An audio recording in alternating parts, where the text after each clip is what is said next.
Sup, guys? It's Toad back with you yet again for the evening edition of Better Off Dead Tuesday because I didn't finish going over baseball. So we got some late night baseball to get to. None of the games have started yet, so we will talk about.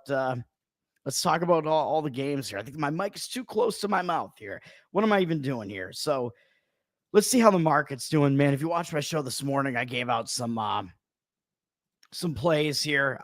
So I do have Cleveland -7.5 in basketball. And I mean, you can go watch my analysis from this morning, but basically we're looking at potential injured player theory if Mitchell's not playing, plus Cleveland in a huge bounce back spot after an embarrassing performance, even though I know, yes, the pressure's on because it's an elimination game, but they are the better team.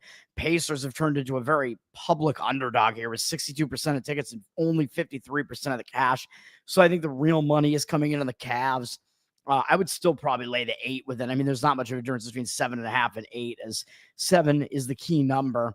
So let's get to my other plays that I have today. St. Louis and Philadelphia is postponed. I did have first 5 under 4 in that game. I gave analysis for all these earlier baseball games on the show this morning, but that is going to be a no bet because that game is not happening. But I would say if you still get the same pitching matchup tomorrow in game 1, if it's Gray Luzardo, if they're playing a doubleheader or if they're playing one game or whatever, and it's the same pitching matchup there, and the bullpens are coming into that game rested, I would probably go a full game under on that one. And it looks like my thinking was right, as we had 76% of tickets and only 68% of the cash on the over, with a little bit less juice on the over there. So I think I probably was on the right side in that one. What do we got? Charles, what's up, man? Don't ever talk about the Knicks, man. Don't remind me of those motherfuckers. The Knickerbockers. All right. And then we got what are my other plays that I have today? I do have Tampa Bay, the Tampa Bay Rays plus 108, which or actually did I get I forget what I actually got it at, but this line moved way up. So I'm a little bit worried about this one, up from -115 to -140. If you still like Tampa, based on my analysis this morning, you can get them at a better underdog price than this, probably at least like plus 115 at this point. Public is still on Toronto, 72% of tickets, 75% of the cash coming in on them. But again, I like Tampa in that one. I think it's worth a shot as an underdog there. I am also on Washington and Atlanta under 4.5 in the first 5 innings of that game, wherever that game is. Where is it at? So that actually is flipped from 8.5 juice to the over to 8.5 juice to the under on the full game. 71% of tickets on the over and only 69% of the cash. So the market read is there on that one. Again, I gave out the analysis on that one this morning. Basically, Soroka is facing his former team, the Braves, for the first time. So I think that he's going to be pumped up for it. And Schwellenbach is basically just an ace and has good numbers against this bad Washington team. And I don't want to go full game under in that one because Washington's bullpen is horrific. So I will not be going full game on that. The analysis on the Toronto one is basically that Toronto's returning home from a road trip, which I think might bust up their hot streak right now. They're winning momentum there. I think Tampa has a little bit more motivation there as they're behind Toronto right now. And I think they do actually have the starting pitching edge based on the matchup, even though Boz has been terrible recently. He has good numbers against Toronto. Barrios does not really have great numbers against Tampa. So that's the analysis there. Yeah, fuck the Knicks is right. Oh yeah, well I get it. It's a homophone. Yeah, it's gay is what you mean. Yeah, it's a gay dude's phone, right? The homophone. That's where they're. That was the precursor to Grindr, right? You went on the homophone to call people. All right, I'm gonna get this channel nuked, man. I don't want that. All right, next up. I am doing a couple of things that are stupid here, and I am going to lay the 1.5 run line on 2 games here in these final games here. Actually, let me see. Am I up to this one next? Let me see. Yes, I am. Texas, Colorado is the first game that I did not analyze this morning. So I have 4 plays in the last like 5 games on the card here, on the board here. So this is ridiculous. But again, I usually say you don't want to lay the 1.5 run line in baseball because that home team, if they're winning at the end of the game, they don't get to bat in the bottom of the 9th. But this is Texas against the Colorado Rockies, man. I mean, I think Texas is worth the shot here, -1.5 on the run line. Texas returned home from a road trip yesterday. So I told you that was not a great spot. I actually kind of leaned to Colorado on the run line, and they actually did cover it. And it looks like Seager is going to be out for the Rangers here, but I still like this play regardless. I mean, you take him out of the lineup, we'll still look at the handicap is still going to be basically the same. I'll show you in a second.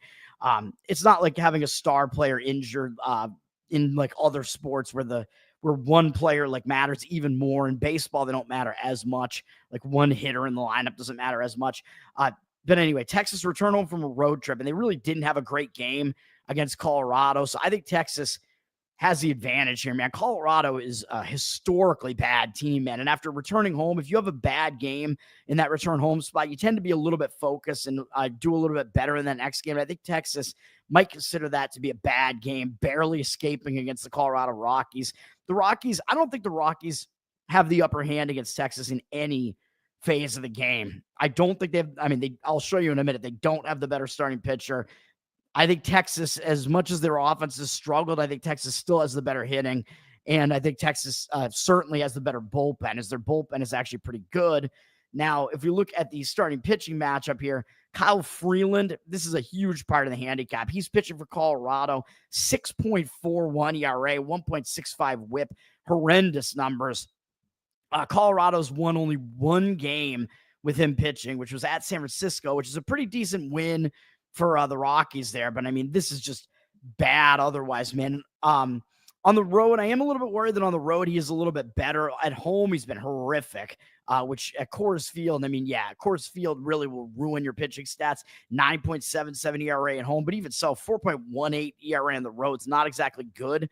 And if we look at what he's been doing lately, I mean, nothing really impressive. Coming off a really ugly 3-inning performance against Detroit after that one game where they actually got a win, which he didn't get the win. But the main part of the handicap here is his numbers against the Rangers, even if you don't include Seager, who ESPN takes these guys out of the lineup. And Jacob deGrom is in there sitting at 1 for 2. So if you and Patrick Corbin 2 for 5. These guys are not going to hit, obviously, and Molly 0 for 2. But even if you include all these pitchers in the if you include all these pitchers in the stats, Freeland is still terrible against Texas. In 33 at bats, Texas hits 485 off him with a 1,073 OPS. So I don't expect Freeland to do well. I think Texas's bats might actually show up in this game for once. And Jack Leiter is pitching for Texas, and I know he hasn't been good. 5.09 ERA, 1.3 whip, but he has a much, much higher ceiling, man. I mean, he's still a young guy, so I think he's going to be ready for this. And yeah, he had a bad game against my Red Sox last time, had a couple of bad games in a row. He started off pretty good with 2 5-inning performances, allowing only 1 run across 2 starts against the Red Sox and actually at Cincinnati, which is a tough place to pitch. But one of the reasons why I think he did poorly against the Red Sox the next time was because the Red Sox got a feel for him having faced him already. So I'm going to give him a pass for that one. I don't really give him a pass against Seattle. I mean, I don't know what that was, but I do think he's going to bounce back a little bit here. I mean, his numbers are not great, obviously. His walk number is way too high, but a young guy like this with good stuff, he can get his numbers under control.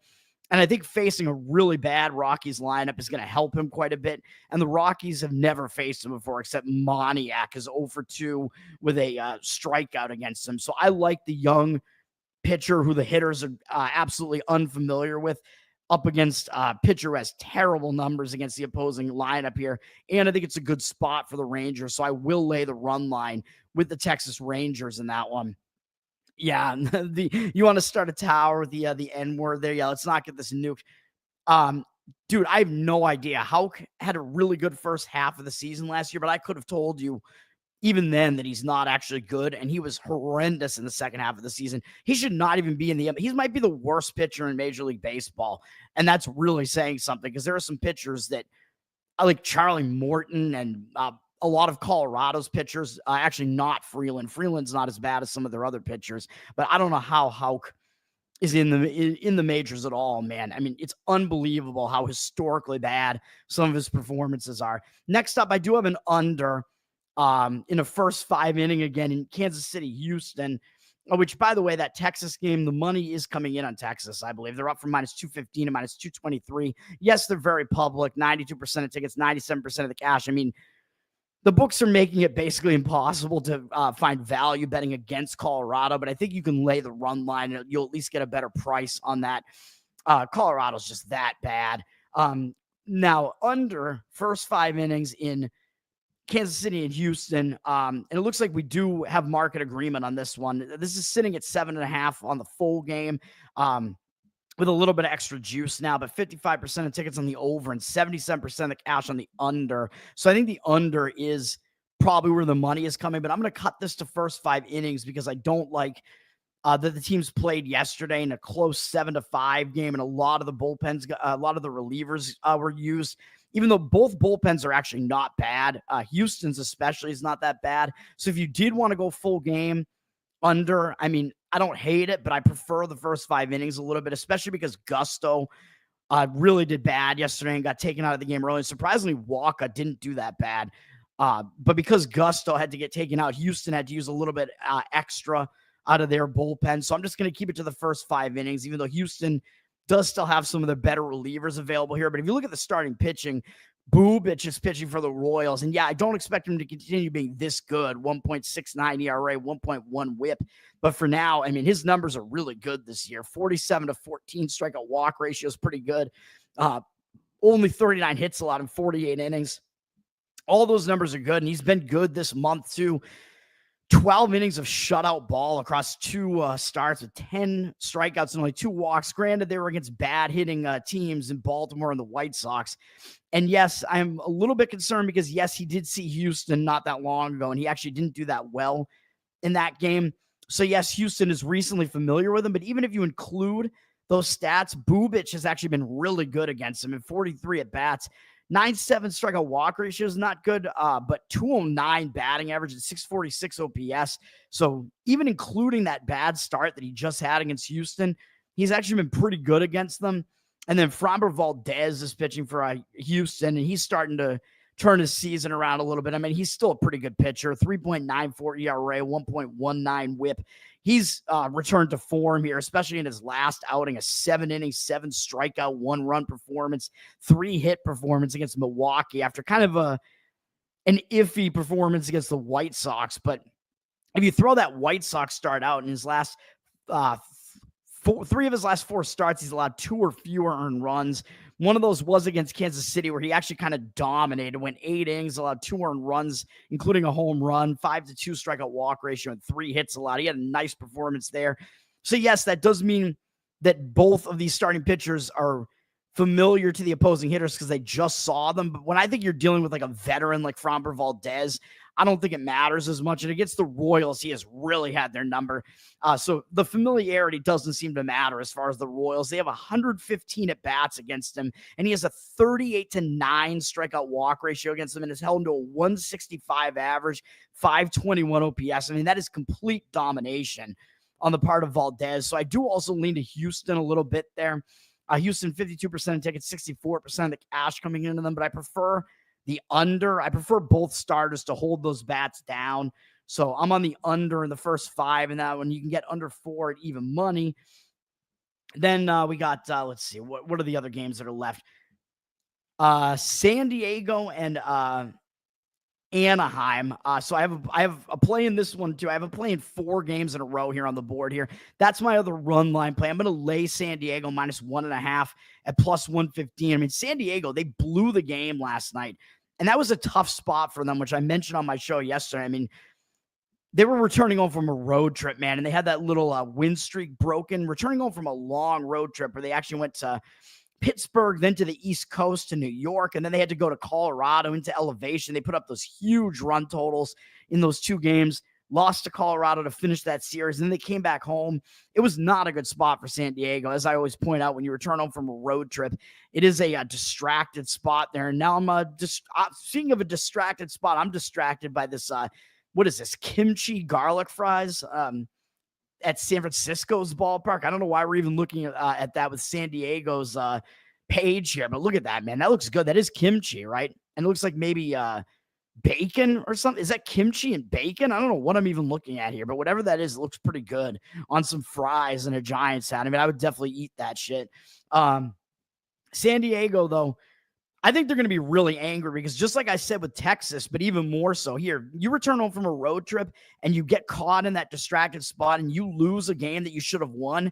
You're going to be really angry coming out in the next game. And I think that's going to happen here, man. As San Diego had this game, they were winning the game 5-3 in the ninth inning, and they gave up a grand slam and 6 runs in the ninth inning, and they actually out-hit Anaheim 9-7. So it's a very misleading final result there. San Diego actually pretty much had the game in hand and then completely blew it, which is actually really unlike San Diego as well, because their bullpen is really good. And yes, I'm going full game on this, even though San Diego used their bullpen a bit last night.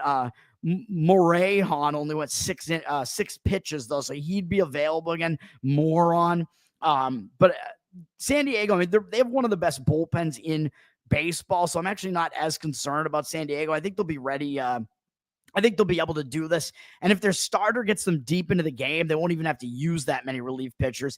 Whereas the Angels, I think the bullpen situation gets kind of the fact that San Diego used a lot of their relievers yesterday, I think gets negated by how bad the Angels bullpen is. The Angels bullpen, as you can see, the ERAs of the guys that pitched yesterday, even though they didn't do bad yesterday, the Angels have one of the worst bullpen ERAs in baseball. They're like one of the bottom 5 bullpens in baseball, and San Diego is like a top 3 bullpen ERA wise. So I think that kind of negates it a little bit. So I'm still comfortable with San Diego here. And I think they have a big starting pitching edge here with Jose Soriano pitching for the Angels.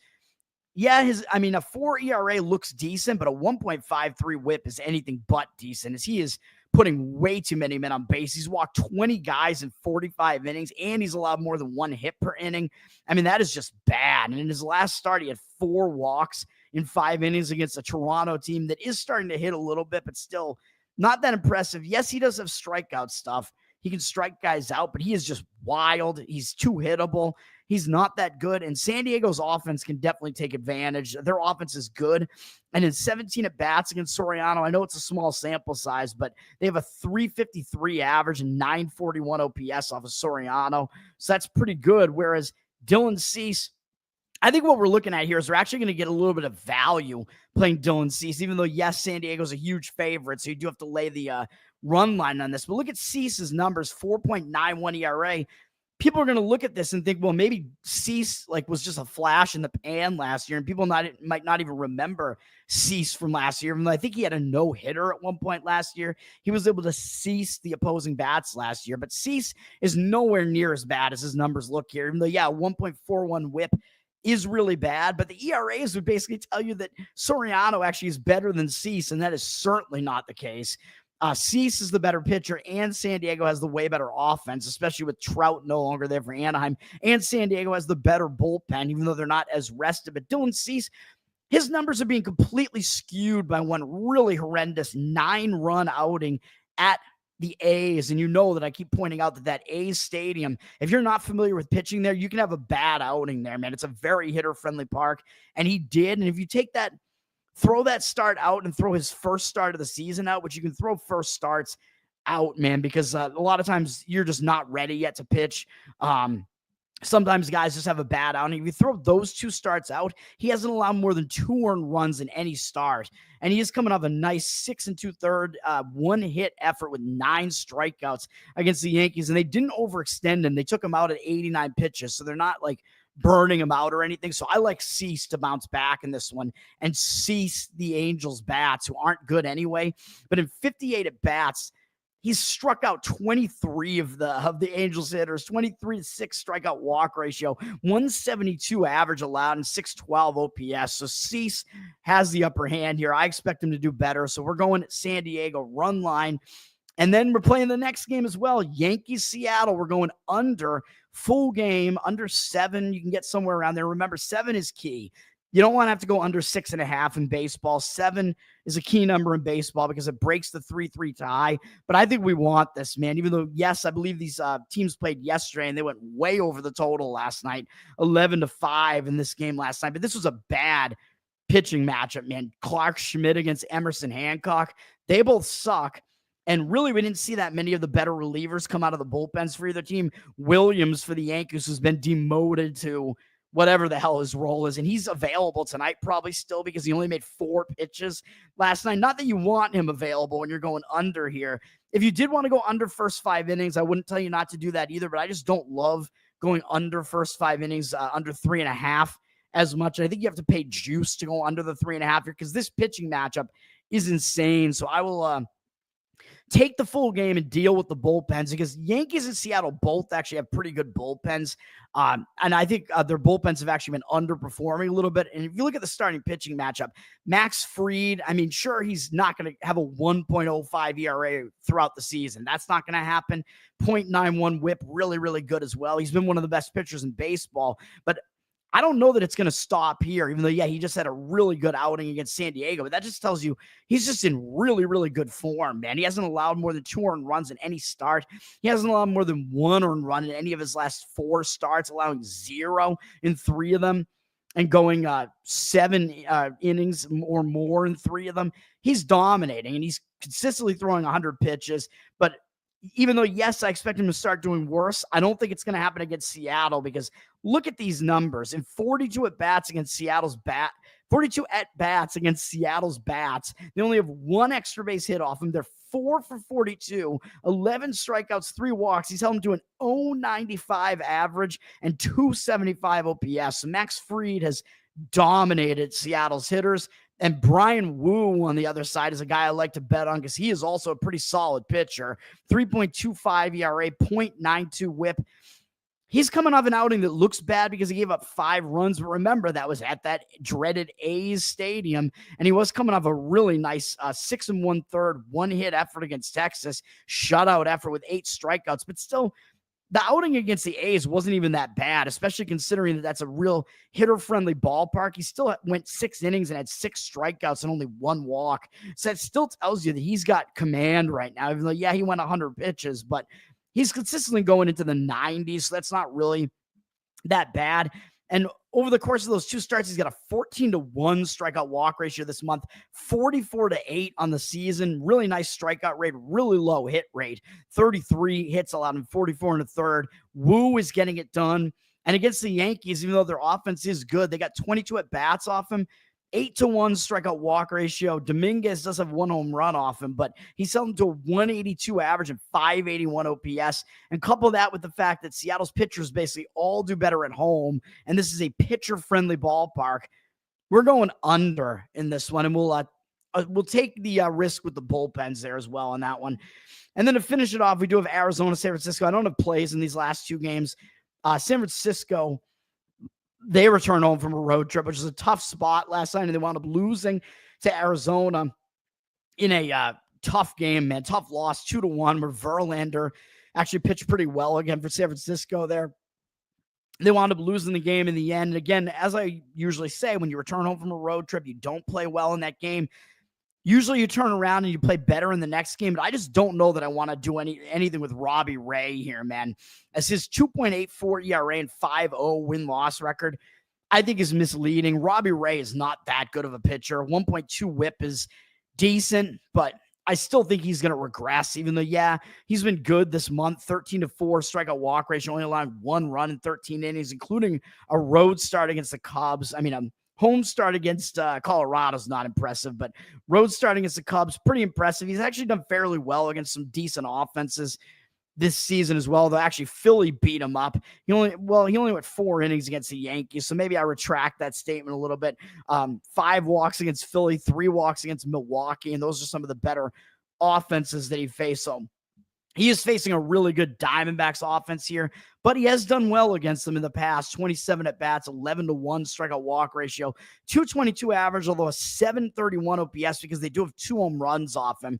Gurriel and Suarez each have a home run off him. So I think it's tough to gauge what Robbie Ray is going to do in this game. I don't think he's that good of a pitcher, though. I think Pfaadt is the better pitcher here, but Pfaadt, I mean, he is better overall. 3.28 ERA. I think he's got the better stuff. 1.22 whip. He's pitching pretty well this, I would say, 12-4 strikeout walk ratio this month indicates that he's pitching pretty well. And I mean, he had a bad start against Philly just because he gave up a bunch of runs, which mostly came on 2 home runs because a 6-1 strikeout walk ratio is not really that bad. But having faced Philly and the Dodgers, those are tough lineups, man. He held the Dodgers runless, and now he's actually stepping down in class to face San Francisco, who isn't as good of an offense as those two teams. But Pfaadt has actually not done well against them in the past. In 28 at bats, allowing a 321 batting average to them, 3 home runs, which is spread out throughout their lineup, and a 1,059 OPS, despite a 7-1 strikeout walk ratio. So I just can't get involved in that game one way or the other. I can't do it. By the way, the other games that I'm on, San Diego's up from -183 to -207. So some money line action. Something drove that line up on San Diego, even though they are extremely public. 97% of tickets, 96% of the cash. But I don't know if I should be as worried about those two run line plays, like worried about the market in those, because you know that those two teams are like very public and you're just playing them because they are the better team. So hopefully we do still find value on those. And of course, the under in the Yankee game, I do think is getting some traction. The line hasn't moved that much. It was actually 7 juice to the over, 7.5 juice to the under is basically the same. 58% of the tickets and cash both on the over in that one. But I do like the under for all the reasons I just said. And in this game, I don't even know what the market looks like in this game. Where am I looking? National League, yeah, Pfaadt. So actually, we've seen strong market indicators actually on Arizona, as it seems like the professional money doesn't like Robbie Ray, and neither do I really, as I said, as Arizona's flipped from +107 to -115, 51% of the cash on them, 75% of tickets on San Francisco. I think the expectation from the professional bettors is that San Francisco, even though they started off really hot, they're not as good as they looked early in the season. Arizona at least has a really good offense. I think Pfaadt overall, like I said, is the better pitcher, but I just don't think it's the right matchup for it. So I'm not going to do that. And then the A's are at LA at the Dodgers. I mean, what do you even want from this? Jeffrey Springs, Landon Knack. Landon Knack is actually probably better than he looks based on his numbers. 4.61 ERA, 1.46 whip, all look really bad. But last year he was actually pretty good. 3.65 ERA, 1.1 whip in 12 starts and 3 relief appearances last year. So I expect him to get a little bit better. And against the A's, they only have 1 at bat off him. Urshela, or however you pronounce his name. Is he the Sea Witch? I don't know. He does have a 2-run home run off of Landon Knack, but I don't think there's really much to gain from looking at 1 at bat worth of stats. And then Jeffrey Springs not doing well for the A's. 4.81 ERA, 1.42 whip. Going up against the Dodgers is not going to be an easy task, obviously. And in 21 at bats, they have a 333 average, 1,153 OPS off them, with home runs from Freeman and Hernandez off them. So anyway, that's going to do it, man. That's all the plays that I got. I don't know if any of the games have started yet, but we got the Cavs minus the points there. The under first 5 innings in St. Louis, Philly isn't going to happen because that game is rained out. Tampa, Rays on the money line. Under first 5 innings in Washington and Atlanta. Texas Rangers run line. Under first 5 innings, Royals, Astros. Under full game, Yankees, Seattle. And Padres run line. That's going to do it for me, man. Charles, thanks for hanging out. Gematria, I don't even know what the hell that is.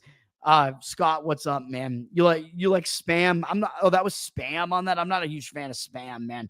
Much rather would have bacon, obviously, although it did look like ham or spam. So I think you're right. That's not as good. Yes, sir. Stacks, what's up, man? The ukulele, I mean, I got them back there. I have a few of them back there. I have a couple of soprano ukes, the concert one that you usually see me playing, and I have a banjo-lele back there as well. Thanks for hanging out, guys. That's going to do it for show number 2 of the day.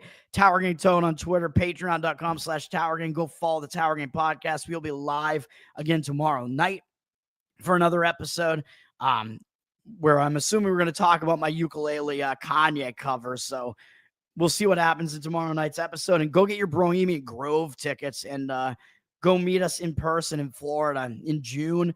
Thanks, man. Thanks, everybody. Charles, Scott, Stacks, thanks for hanging out tonight. Peace out for now, and I'll see you guys tomorrow, if I'm still alive.